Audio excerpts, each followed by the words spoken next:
अब की बार तो यूपी ने भी सारी सीटें मोदी को देने का निर्णय किया है।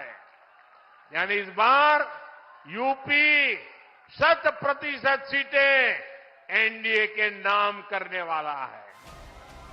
यूपी में 100% यानी 80 में से 80 सीटें क्या वाकई मुमकिन है और क्या मुसलमानों के वोट के बिना ये संभव है? क्या राहुल गांधी और अखिलेश यादव की दोस्ती यूपी में एक भी सीट नहीं दिलाएगी? हर चुनाव के दौरान साथ आते हैं और जब परिणाम नील बटा सन्नाटा आता है तो ये एक दूसरे को गाली देते हुए अलग हो जाते हैं। लेकिन ये लोग जानते नहीं, ये बनारस हो, यहां सब गुरु हो, यहां इंडी गठबंधन के पैंतरा ना चली। बनारस नहीं, पूरे यूपी के पता हो, माल वही है, पैकिंग नहीं है। प्रधानमंत्री के दावे का रियलिटी टेस्ट हमने वाराणसी में किया, जो खुद नरेंद्र मोदी का चुनाव क्षेत्र है। काशी, वाराणसी, बनारस हमेशा से मंदिरों, शिवालयों और घाटों का शहर रहा है, लेकिन सदियों से मुसलमान भी यहां अपनी पूरी पहचान के साथ आबाद है। तभी तो नजीर बनारसी लिखते हैं, मैं वो काशी का मुसलमान हूं जिसको ए नजीर अपने घेरे में लिए रहते हैं बुतखाने कई। काशी में ऐसी कशिश है, जो भी यहां आया बस यहीं का होकर रह गया। अरबी और फारसी के बड़े विद्वान शेख अली हजी ईरान से भारत आए, पंजाब और बिहार घूमने के बाद काशी में आ बसे। ईरान से लाख बुलावे आते रहे, लेकिन काशी छोड़ना गवारा नहीं किया और यहीं फातमान में दफन है। और उन्हीं के पहलू में भारत रत्न और शहनाई के बेताज बादशाह बिस्मिल्लाह खां भी आराम कर रहे हैं। मिर्जा गालिब कोलकाता जाते वक्त यहां काशी में ठहरे और जब यहां से गए तो काशी को अपनी आंखों में बसा कर गए। गालिब यहीं काशी में बस जाना चाहते थे। उन्होंने अपने एक दोस्त को खत में लिखा कि उम्र अगर इजाजत देती तो यहीं काशी का होकर रह जाता। गालिब ने काशी के लिए एक पूरा मसनवी लिखा, यानी एक लंबी नज्म, चरागे दैर यानी मंदिर का चराग। बखातिर दारम इनक गुल नशीने, बहार आई सवादे दिल नशीने। फारसी में मिर्जा गालिब लिखते हैं, आ गया है मेरा दिल फूलों की ऐसी जमीन पर जहां की आबादी बहुत खूबसूरत है, खुशबू और रंग का ऐसा चमन है जहां बहारों का चलन है। काशी, वाराणसी या बनारस, शहर का नाम कुछ भी कह लें, इससे यहां की जमीनी हकीकत नहीं बदलती। हकीकत यह है कि मोदी को भी बनारस के 3 लाख मुसलमानों का सपोर्ट चाहिए। मोदी जीत तो वैसे भी जाएंगे, लेकिन केक पर चेरी टॉप चाहिए तो मोदी के लिए भी मुस्लिम वोट जरूरी है। बनारस के मुसलमान मोदी के बारे में क्या सोचते हैं, प्रधानमंत्री का कितना सपोर्ट करते हैं, ये समझने के लिए हम सबसे पहले पहुंचे गौरीगंज। इस वक्त हम बनारस के गौरीगंज इलाके में हैं और कुछ लोग हैं, जरा उनसे समझते हैं कि उनकी जिंदगी कैसी चल रही है। क्या नाम है आपका? अनवर जमाल। अनवर जमाल साहब, क्या करते हैं? ग्राफिक्स का काम है मेरा। पिछले 5 वर्षों में कैसा काम हुआ आपके इलाके? नहीं, कोविड के बाद तो देखिए बहुत डाउनफॉल है, समझा आपने, और ओवरऑल जो है रिसेशन है एक तरह का, समझा आपने। हाँ, काम कैसा हुआ पिछले 5 वर्षों में आपके? कह तो रहा हूँ कि पिछले सालों के मुकाबले में बहुत कम हुआ, अगर वैसे देखा जाए, लेकिन ठीक है, चलता है। सारी दुनिया ये समझ रही होती कि आप तो इस इलाके में रहते हैं जहाँ प्रधानमंत्री का इलाका है, वो यहाँ से सांसद हैं। आप ये बताइए कि प्रधानमंत्री की वजह से हमको क्या बेनिफिट मिल सकता है?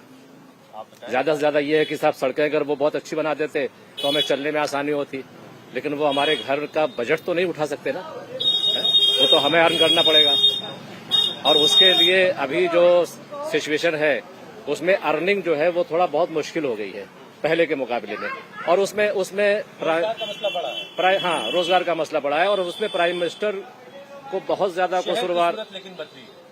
शहर की सूरत तो देखिए, एक बदलाव तो हमेशा का होता रहता है ना, लेकिन फिर भी बदलाव ये हुआ है कि कुछ न कुछ जो है तीर्थ यात्रियों का आना जाना बढ़ा है, और उससे रिलेटेड जो बिजनेस है, जैसे होटल है, लॉजिंग है, फूडिंग है, तो मैं समझता हूँ कि वो उनके लिए ज्यादा अच्छा हुआ है, या पूजा के सामान जो है उनकी बिक्री ज्यादा बढ़ी हुई है।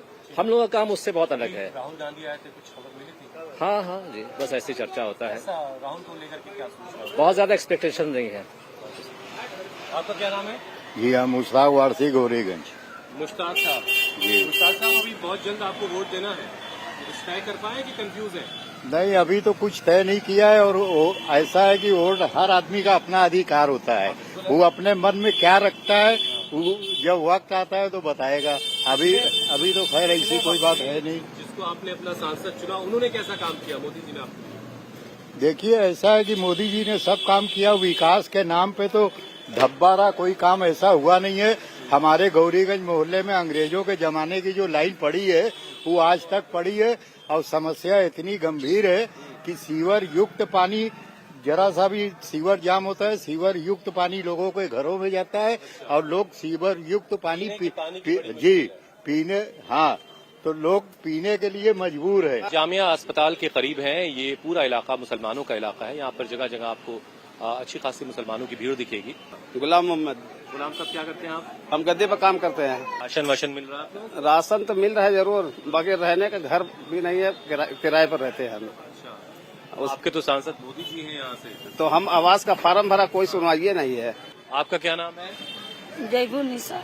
जैबुल निसा, क्या करती है जैबुल आप? चूल्ही बर्तन करते हैं। अच्छा, लोगों के घरों में काम करती है। अच्छा अच्छा, तो घर में सब चीजें ठीक ठाक चल रही हैं? हाँ घर में गैस है? हाँ।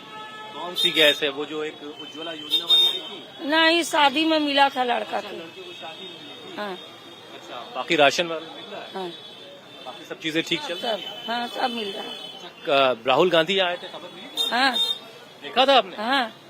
मोदी जी जब अच्छा, इसी सड़क पे उतरे थे। तो मोदी जी आते हैं तो भी इधर से गए क्या? नहीं देखा। मोदी ने काशी विश्वनाथ कॉरिडोर बनवाया तो दर्शन के लिए श्रद्धालुओं का तांता लग गया। काशी में रिकॉर्ड तोड़ तादाद में सैलानी आए, टूरिज्म बढ़ा तो लाखों लोगों को फायदा हुआ, शहर का बिजनेस बढ़ा। लेकिन क्या इससे सभी मुसलमानों को फायदा हुआ? बनारस रेशमी साड़ियों का सेंटर है। बनारसी साड़ियां दुनिया भर में मशहूर हैं। इन साड़ियों को बनाने वाले कारीगरों में 99% कारीगर मुसलमान हैं। उनके बीच मोदी का कितना नाम चलता है? बनारस अपनी रेशमी साड़ियों के लिए देश ही नहीं दुनिया भर में मशहूर है। और वो रेशम की साड़ियां किस तरह से तैयार होती है वो भी हम आपको दिखाएंगे। लेकिन उन रेशमी साड़ियों को तैयार करने के लिए एक पहले बोर्ड तैयार किया जाता है, ऐसा बोर्ड, और इन्हीं में से तागों के जरिए फिर रेशमी साड़ी की बुनाई होती है। साड़ी के काम में सबसे इम्पोर्टेंट ये है। सबसे इम्पोर्टेंट ये है जी। इसे क्या कहते हैं आपके जबान में? तो हम लोग कहते हैं पत्ता पत्ता। कार्ड। अच्छा, कार्ड। नाम तो आपने बताया नहीं अपना। मेरा नाम आफ्ताब आलम है। आफ्ताब आलम। अच्छा, आफ्ताब जी बताइए, कितना मेहनताना दिन भर में आपका? मेहनताना मेरा जैसे कि एक पत्ता ये पंच करते हैं हम लोग तो 1 रुपया मिलता है मजदूरी हम लोगों को। ये कितनी देर की पंचिंग के बाद, जिसमें डिजाइनिंग भी शामिल है और सारी चीजें शामिल है, 1 रुपए हमारा का? ये पत्ता सिर्फ 1 रुपये का। अगर दिन भर अगर रोज का जोड़ा जाए तो तकरीबन 300-350 रुपया मजदूरी हाथ आती है। आपका नाम क्या है? इशरत उस्मानी। ट्रेडिंग करते हैं और डोमेस्टिक मार्केट में उसको सप्लाई करते हैं। बहुत होपलेसनेस है पिछले 2-3 सालों से, खासतौर से 1 साल से तो डोमेस्टिक मार्केट में कोई डिमांड ही नहीं है एक तरीके से बनारसी साड़ियों की। हमारे यहाँ रॉ मटेरियल खुद प्रोड्यूस नहीं हो रहे हैं, और जब उसके बाद हम ये देख रहे हैं कि ऑप्शंस यानी सूरत और बेंगलुरु से हमें बहुत ज्यादा कट थ्रोट कंपटीशन है, जो बहुत ही बुरे हाल में है। हमारे हजारों लोग पलायन करके सूरत और बेंगलुरु में इधर चले गए हैं अपने परिवारों को छोड़ के। हाँ, उनकी आजीविका का कोई साधन नहीं था, तो वो लोग मजबूर होके यहाँ से, ये हुनर जो है यहाँ से माइग्रेट होकर दूसरे शहर में जा रहा है। हमारे लिए जो प्राइमा फेसिली जो हम डिसाइड करेंगे, जो हमारा वोट करने का जो तरीक़ाकार होगा, वो इस बुनियाद पर होगा कि हमारी रोजी रोजगार का कौन ख्याल रख रहा है, जो हमारी बेसिक मांगे हैं, डिमांड्स हैं। और ये जो बनारसी सनत है, ये कोई सिर्फ सनत नहीं है, ये हमारा हिंदू मुस्लिम ताना बाना है। हम एक सुनहरे सपने को हम बुनते हैं, इस शहर को हम जीते हैं, इस शहर को छोड़ के हम नहीं जाना चाहते। हमने कहा है कि जो पार्टी हमारी इन जायज मांगों को अपनी मैनिफेस्टो में, अपने चुनावी घोषणा पत्र में शामिल करेंगे, हम उसी को वोट देंगे। हमारा वो उन्होंने भरोसा दिया है। और जो दूसरी पार्टियां हैं, समाजवादी पार्टी है, भारतीय जनता पार्टी के, नहीं, मायावती से अभी कोई बात नहीं हुई है, मगर हमारा क्राइटेरिया एक ही रहेगा कि जो हमें रोजी रोटी से जोड़े रखेगा, हमारे रोजगार के लिए जो मददगार साबित होगा। हमने बहुत देख लिया और हम किसी का लुकमैतर या किसी का वोट बैंक बनने नहीं जा रहे हैं। रोजगार की हालत अगर चचा ठीक नहीं है, लेकिन मुसलमानों का वोट सबको चाहिए, तो वही तो समझ में नहीं आ रहा है ना। गांधी साहब भी हैं, मायावती भी हैं, मोदी जी भी हैं। बेवकूफ तो मुसलमान है ना तब। तो इस बार अकलमंद बनने वाला है मुसलमान। बेशक अकलमंद, जो रोजगार की बात करेगा वोट उसी को मिलेगा, वो चाहे भाजपा ही क्यों ना हो। अच्छा, हमारा जो सपोर्ट करेगा दाल रोटी की, शिक्षा की, सुरक्षा की, जो गारंटी देना है, जो बच्चे हैं उसका भविष्य क्या होना चाहिए, उसको कॉलेज चाहिए, स्कूल चाहिए, स्वास्थ्य, शिक्षा, सब रोजगार सब न चाहिए। अब जो ये देगा उसी को हम लोग सपोर्ट करेंगे, चाहे वो मायावती हो, चाहे अखिलेश हो, चाहे राहुल हो, चाहे मोदी जी हो या योगी जी हो। सफीउर रहमान। काम के हालात तो देखिए इस समय बहुत ज्यादा दिक्कत चल रही है, मतलब और पिनाई तो हो रही है, लेकिन माल बिकने में बहुत समय लगता है। और आप यहाँ पर मजदूरी करते हैं? जी, मजदूरी करते हैं। दिन भर में कितना मेहनताना मिल जाता है आपको? 12 घंटे में हमको 150 से 200 रुपया मिल जाता है। 12 घंटे में सिर्फ 150-200 रुपए? ठीक। ये हालात कब से हैं? पहले क्या ज्यादा मिलता था ऐसा कुछ? ये करीब 10 साल से ये ऐसा चल रहा है। ठीक है, आपका क्या नाम है? मोहम्मद अहमद। मोहम्मद अहमद।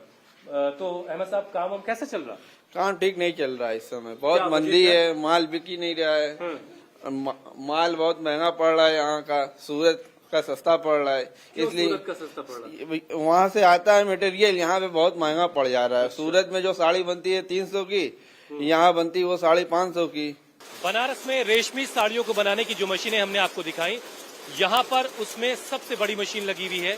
इसे रैपियर पावर लूम कहते हैं, रैपियर मशीनें हैं ये। यहाँ पर जो काम चल रहा है, देखिए आप, एक साथ 2 साड़ियां इस प्लेटफॉर्म पर तैयार हो रही हैं। एक साड़ी इधर है और एक साड़ी उधर है, और एक बड़ी मशीन है ये जो बनारस में इस वक्त ऑपरेट हो रही है। भाई, क्या नाम है आपका? साहिब अंसारी। साहिब अंसारी। साहिब, कैसा चल रहा है काम? काम सही है। ठीक है। दिन भर में कितना कमा लेते हैं? वही हो जाता है 600-700।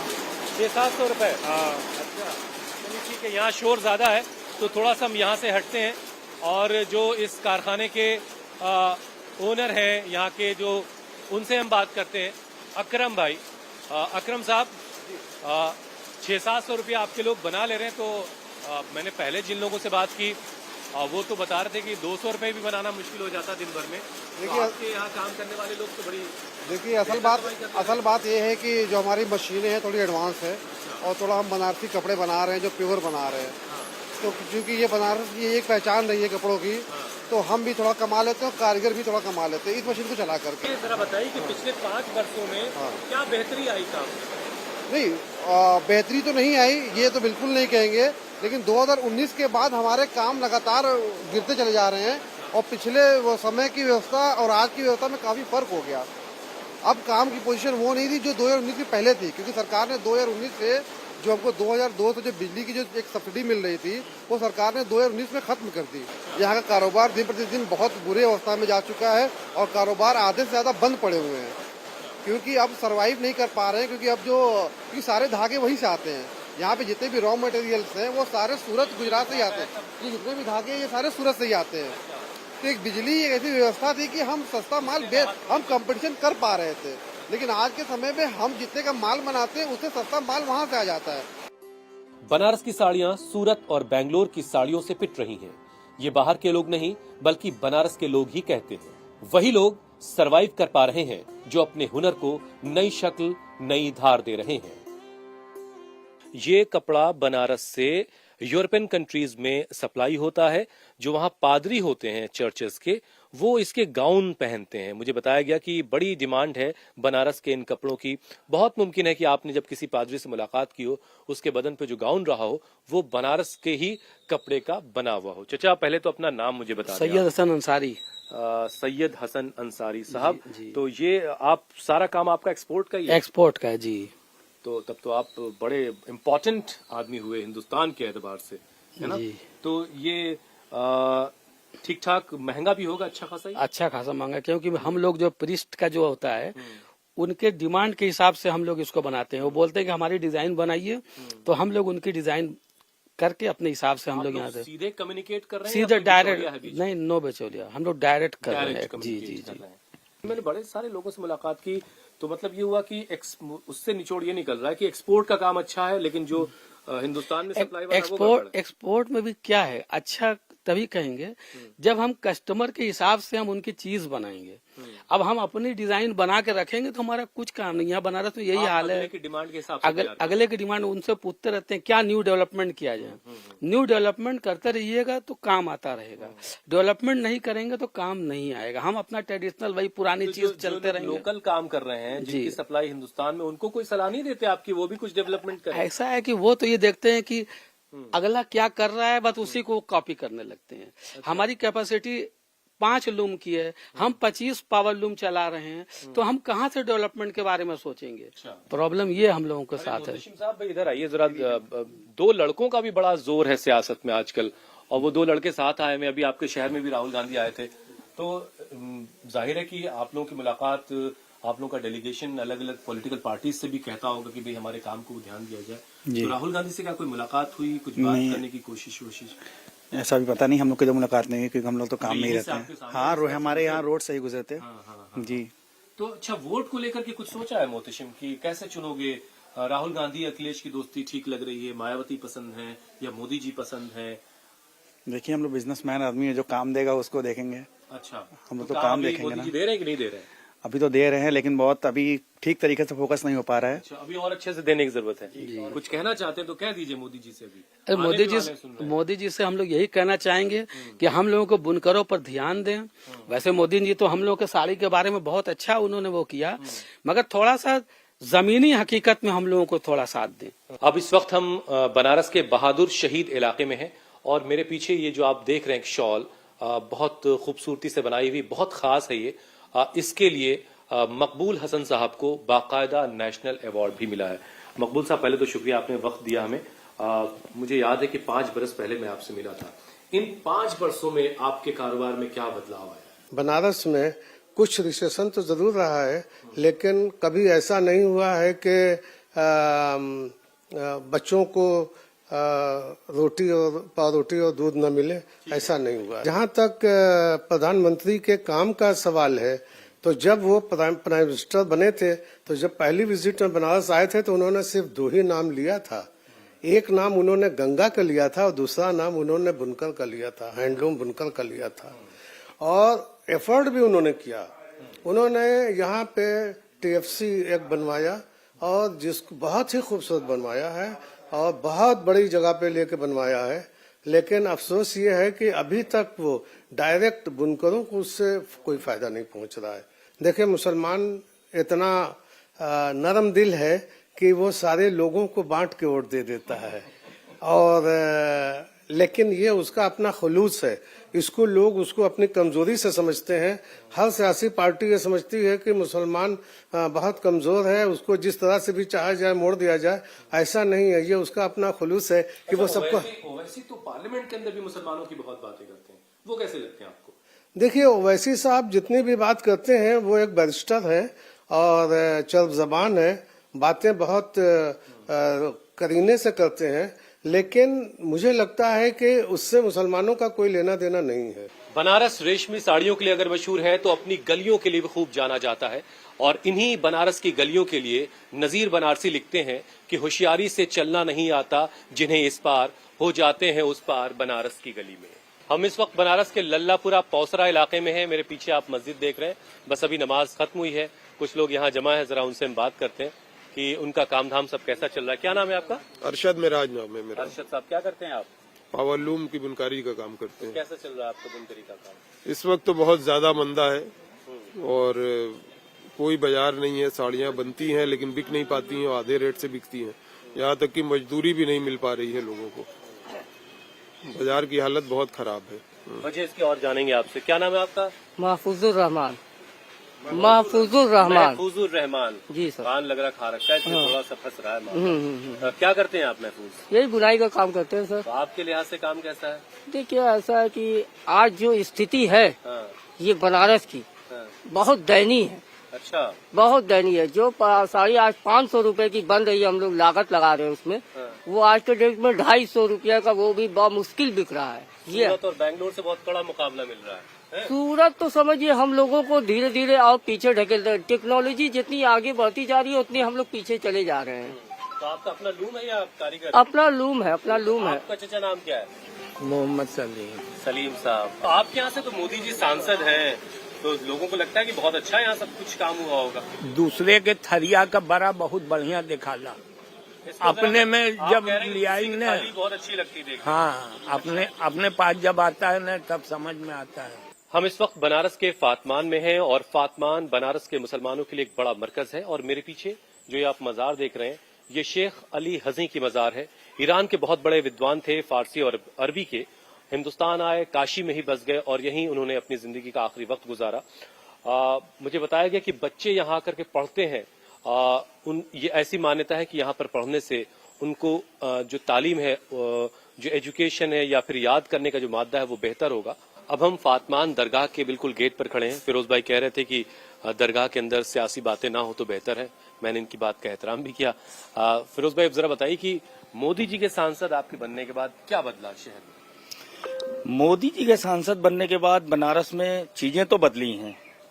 बनारस में जो बाहर की रोड बेहतर हुई हैं, इस नो डाउट। उनके बनारस के सांसद होने के बाद बहुत सारी चीजें बेहतर हुई हैं। रोडें बनी हैं, बहुत सारे ओवरब्रिज बने हैं जो पहले नहीं थे, और अभी बहुत सारे पाइपलाइन में काम पड़े हुए हैं, जो रोपवे बन रहा है या और भी चीजें जो वो कर रहे हैं। बनारस में उनके सांसद बनने के बाद 10 साल उनका टाइम ट्रम भी पूरा हो गया।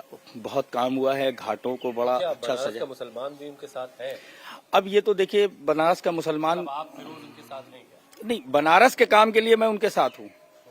जो बनारस में काम हो रहा है, सांसद चुनने का वक्त आ रहा है। हाँ, तो इंशाल्लाह देखा जाएगा। अच्छा, क्या नाम है आपका? शबाब अली शब्बू। शब्बू, आप यहाँ इंतजाम देखते हैं? बस इंतजाम, साफ सफाई देख रेख ये सब है हमारी जिम्मेदारी। घर बार ठीक चल रहा है? हाँ, अल्लाह का शुक्र है, अल्हम्दुलिल्लाह। मोदी जी वाला राशन मिल रहा है क्या? अभी नहीं, फिलहाल आपको नहीं लेने हुए हम। तो वोटर है यहाँ की नहीं अभी आप? हैं, वोटर है। अच्छा, हाँ, सब है, सब घर द्वार वोटर सब है। अच्छा, तो वोट कैसे देते हैं? फिरोज भाई के कहने पे दे देते हैं कि नहीं, अपनी मर्जी चलाते हैं कुछ? मैं खुद अपनी मर्जी, जिसको मन करता है दे देता हूँ, जहाँ अच्छा किस किस को जानते हैं? मोदी जी को जानते हैं? हाँ भाई, सांसद उनको। हाँ, राहुल गांधी कैसे लगते हैं है, राहुल कांग्रेस में है, वो अच्छे हैं, ठीक है, वो भी ठीक है। अच्छा, राहुल गांधी भी, फिरोज भाई, बहुत राहुल गांधी भी जो है वो जाहिर है उनको भी बहुत सारी उम्मीदें मुसलमानों से है। तो क्या आप भी राहुल गांधी से कुछ उम्मीद लगाए बैठे हैं? हम तो अपने सांसद जी से उम्मीद लगाए बैठे हैं। अच्छा, जो प्रेजेंट बनारस के सांसद हैं, हम उनसे उम्मीद लगाए बैठे हैं। अच्छा, कि वो हम लोगों के लिए कुछ अच्छा सोचें, मुसलमानों के लिए कुछ अच्छा सोचें। हम बनारस के बड़ी बाजार इलाके में हैं और ये कृष्णा की चाय की दुकान है। बनारस एक ऐसी जगह है जहां आपको हर 2 कदम पे चाय और पान जरूर मिल जाएगा और वहां लोगों की भी अच्छी खासी तादाद आपको मिलेगी। अब देखिए, यहाँ पर बहुत सारे लोग बैठे हैं, चाय चल रही है। क्या नाम है आपका? मोहम्मद हनीफ। हनीफ साहब, कृष्णा क्या चाय पीने आए में हैं? जी हाँ, बैठे हैं। अच्छा, तो काम हम कैसे चल रहा है हनीफ भाई? काम तो बहुत खराब चल रहा है हम लोगों क्या करते हैं आप? पावर लूम चलाते हैं। अच्छा, वही बुनकर का काम। हाँ। अच्छा, खराब चल रहा है। हाँ। पिछले 5 वर्षों में काम बिगड़ा या बेहतर हुआ? बहुत बिगड़ गया हमारे हिसाब से। अच्छा, आपका क्या नाम है? सलीम। सलीम भाई, हाँ। आप भी वही बुनकरी का काम? हाँ, बुनकरे का आपका काम कैसा है? काम मतलब मंदा है, वही। हाँ। और आप भाई? वही बुनकरे से जुड़े हुए हैं। आप बताएं, काम कैसा चल रहा है? एकदम चौपट चल रहा है। एकदम चौपट। हाँ, बन भी चलता है, बिजली भी दे रहे हैं हम। मतलब काम हो नहीं रहा है, बिजली भी भर रहे हैं। आपके यहाँ से तो सांसद प्रधानमंत्री हैं देश के, फिर तो बिजली तो ले रहे हैं ना, जैसे उस पर सब्सिडी भी है, सब कुछ है, उसके बावजूद भी हम लोग के नहीं पड़ रहा है। मंदा है, काम जब करेंगे नहीं तो भरेंगे क्या? तो आप लोगों ने अपनी बात पहुंचाई नहीं? नहीं नहीं, किसको पहुंचाएंगे? डर भी तो लगती है। डर लगती है? किस बात से डर लगती है? अरे अब भाई प्रधानमंत्री हैं, वो कहीं कुछ गुस्सा हो जाए, हम लोग से आवाज आ रही बुलडोजर चल जाएगा। नहीं यार, ये गलत बात है। बुलडोजर क्यों चलेगा भाई? हमारे प्रधानमंत्री हैं, वो भी कुछ भी हैं। हमारा असलम नाम है। असलम भाई, क्या करते हैं आप? हम करते हैं वही फेरी वाला। नहीं, बहुत ढीला चल रहा है बाजार। मतलब लोगों की परचेज पावर खरीदने की ताकत नहीं है? बहुत कम है। हाँ है, नहीं कम है। अच्छा, आप क्या करते हैं भाई? वही बुनकर में।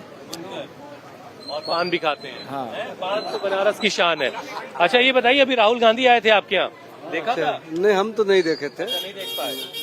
ये दोस्ती जो राहुल और अखिलेश वाली कैसी लगती है आपको? अच्छी लगती है। अच्छी लगती है। हाँ, अच्छा, ठीक तो है। मतलब सिर्फ आपको कि और बहुत सारे आपके जो दोस्त हैं उनको भी अब भाई इन लोग से पूछना। नहीं, हमें भी अच्छी लगती है। अच्छा, तो देखा था जाके कि नहीं? नहीं देखा, नहीं सुना रहा कि अखिलेश देखे थे हम गए थे। हाँ, ये पिलीकोडी पर नहीं भेंट हुआ तो हम चले गए चौक थाने के पास, वहाँ पे देखे अच्छी जोड़ी थी, बढ़िया। तो क्या इस जोड़ी को भी कोई मौका मिल सकता है क्या? हाँ, मौका मिल सकता है, हम तो देंगे जरूर। अच्छा, आप देंगे? और जनता का पता नहीं। अच्छा, तो मोदी जी ने इस शहर की तस्वीर कुछ बदली है क्या? बदली तो बहुत कुछ है, बहुत बदली है। बहुत बदल गई है। क्या क्या बेहतर हुआ? पहले दिन भर में 10 पे पान खाते थे, अब दूधे खाना पड़ता है। 10 पे खाते थे, अब दूधे खाना पड़ता है। पहले 10 पान खाते थे, 2 पे काम चलता। हाँ। काशी की ज्ञानवापी मस्जिद का मुद्दा हिंदुओं के वोट को एकजुट कर रहा है। मोदी की पार्टी बनारस से आगे यूपी और यूपी से आगे पूरे देश में ज्ञानवापी का मुद्दा भुना रही है। मुसलमानों के बीच क्या मैसेज जा रहा है? बनारस अपनी सुबह के लिए मशहूर है, लेकिन यहाँ की शाम अवध से कम नहीं है। बनारस के मुसलमानों के दिलों का हाल टटोलते टटोलते अब शाम हो चुकी, रात हो चुकी बल्कि, और हर तरफ अब बिजली की रोशनी आपको नजर आ रही है। और हमारी मुलाकात हुई यहाँ पर अतीक अंसारी साहब से, यहाँ मुसलमानों के बीच काफ़ी काम करते रहे हैं। तो अतीक साहब, पहले तो शुक्रिया, आपने वक्त दिया हमें। ज़रा बताएं कि क्या है, आपकी बड़ी मुलाकात सबसे होती है, क्या चल रहा है मुसलमानों के दिल में, ख़ासतौर से आने वाले इलेक्शन के एतबार से? देखिए, दोनों एतबार से, चाहे वो मंदिर मस्जिद की जो निज़ा चल रही है उसको ले लें या इलेक्शन को ले लें, दोनों एतबार से मायूसी ही है। इसलिए कि जहाँ तक इलेक्शन की बात है तो अभी बहुत ज़्यादा कुछ सोचा नहीं है किसी ने, इसलिए कि इलेक्शन अभी न शुरू हुआ है, न उठा है, न पहले। लेकिन एक अनजाना सा एक मायूसी सी है इन इलेक्शन को भी लेकर के, इसलिए कि इंडिया अलायंस से बड़ी उम्मीदें थी यहाँ के मुस्लिम्स को। पार्लियामेंट इलेक्शन है। एक बात मैं और जोड़ दूं उसके अंदर कि लगभग पिछले 25-30 साल से यूपी के मुस्लिम्स की जो वोटिंग टेंडेंसी रही है वो ये कि असेंबली इलेक्शन में समाजवादी पार्टी और पार्लियामेंट इलेक्शन में कांग्रेस ये करते आए हैं। इसलिए कि वो नेशनल पार्टी है, नेशनल इलेक्शन था, ये सूबाई पार्टी है, सूबाई इलेक्शन में बाकी दूसरों के मुकाबले में समाजवादी पार्टी की तरफ रुझान रहा है हमेशा से। तो ये वोटिंग टेंडेंसी रही है अब तक। तो अच्छा, ज्ञानवापी को लेकर के मुसलमानों के दिल में अभी क्या चल रहा है, क्या बात है? ज्ञानवापी को लेकर के मुसलमानों के दिल में 3 तरह के कहा जाए तो फीलिंग्स हैं। एक तो मायूसी है, खौफ है और गुस्सा है, तीनों मिला जुला है। गुस्सा इसलिए कि क्यों इस तरह की चीज़ें उठाई जा रही हैं और क्यों तारीख की कब्रें खोद के, इतिहास की कब्रें खोद के भविष्य का रास्ता तलाशने की जो कोशिश हो रही है और उसमें भी इंसाफ नहीं हो रहा है। अदालतों की तरफ से मायूसी, सरकार की तरफ से मायूसी। तो ये एक अनजाना सा खौफ है कि खुदा न खास्ता एक रोज दिन आएगा कि ये मस्जिद हमारे हाथ में, खुदा न करे कि शायद ये ना रहे अपने पास। एक भरोसा ये भी है कि वो बिखरेगा, हमेशा के लिए ख़त्म नहीं होगा, फिर चीज़ें लौटेंगी, लेकिन जो जख्म दे जाएगा वो जख्म बहुत दिनों तक टीसेगा। कबीर से लेकर नजीर बनारसी तक सदियों के सफर में इस शहर बनारस ने हिंदू मुस्लिम भाईचारे की अनगिनत मिसालें देखी हैं। कभी काशी विश्वनाथ मंदिर के अंदर बिस्मिल्लाह खां के मामू, उनके उस्ताद, शहनाई बजाया करते थे, तो खुद बिस्मिल्लाह खां गंगा किनारे बालाजी मंदिर में रियाज करते थे। न कभी इस्लाम खतरे में आया और न कभी हिंदू धर्म पर कोई आंच आई। बनारस का हिंदू और मुसलमान रेशमी साड़ी के ताने बाने की तरह से रहा है, लेकिन पिछले कुछ वक्त में ये ताना बाना बिगड़ा है। जिसे लेकर यहाँ का मुसलमान फिक्रमंद है। अपने रोजगार में दिन भर खुद को खपाता है, तब जाकर 2 वक्त की रोटी कमाता है। वोट के सवाल पर थोड़ा चुप है, लेकिन अपनी दुआओं में असर मांग रहा है। जिंदगी दी है तो जीने का हुनर भी देना, पांव बख्शे हैं तो तौफीक के सफर भी देना। गुफ्तगू तूने सिखाई है कि मैं गूंगा था, और अब मैं बोलूंगा तो मेरी बातों में असर भी देना। बनारस से कैमरा पर्सन फरमान मलिक के साथ मैं हुसैन रिजवी, इंडिया टीवी के लिए।